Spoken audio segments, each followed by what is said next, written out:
Once upon a time, in a small community school called Bright Future Academy, there was a proprietress named Queen.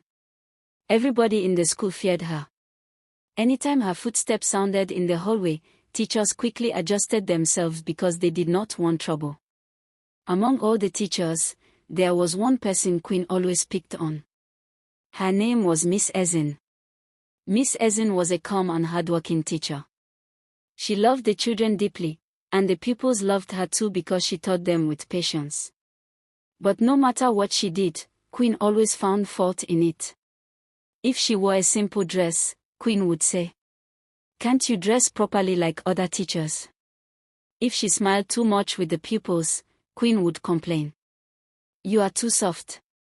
That is why children will not respect you."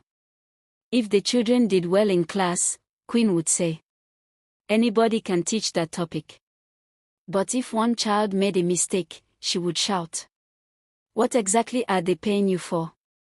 Sometimes she corrected Ezin in front of the pupils. Sometimes in front of parents. Sometimes during assembly when everybody was watching. The students would look at Ezin with pity while some laughed quietly. Each time it happened, Ezin felt smaller inside. Little by little, she lost confidence in herself.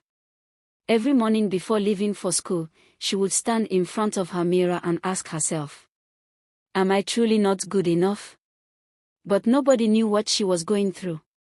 Miss Ezin was taking care of her sick mother at home. She was also helping her younger brother pay his school fees in the university. Most of her salary went to her family. That was why she repeated clothes often. That was why she could not always look expensive like the other teachers. Yet she never complained. She still came early to school every day. She still taught with all her heart. One afternoon after school, Ezin sat behind the classroom crying quietly after Queen embarrassed her again. An old woman who sold roasted corn near the school saw her tears. The woman walked closer and sat beside her. Then she asked softly, "My daughter, do you know why chalk is special?" Ezin cleaned her face and shook her head. The old woman smiled gently. "Because even when chalk breaks many times, it still writes." Those words stayed in Ezin's heart. Weeks later, the school announced an inter-school competition. Queen chose another teacher to train the pupils because she believed Ezin was not good enough. But the pupils disagreed. They begged Queen, "Please let Miss Ezin teach us. She explains better." At first, Queen refused. But after much pressure, she finally agreed.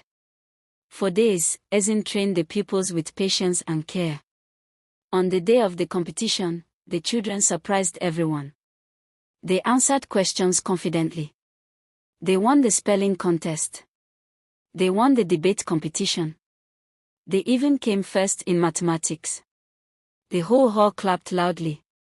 Then one of the judges asked the pupils, "Who trained you so well?" And the children shouted happily, "Miss Ezin." At that moment, the hall became quiet. Queen lowered her head. For the first time, she saw what everybody else had already seen. Ezin was not weak. She was simply kind. One parent stood up and said, "A good teacher is not known by fine clothes or loud words. A good teacher is known by the lives she touches." The crowd clapped again. Queen felt ashamed of the way she had treated Ezin. From that day, she stopped embarrassing teachers in public. And Ezin finally smiled again. Because sometimes, the people who are treated badly are carrying the purest hearts.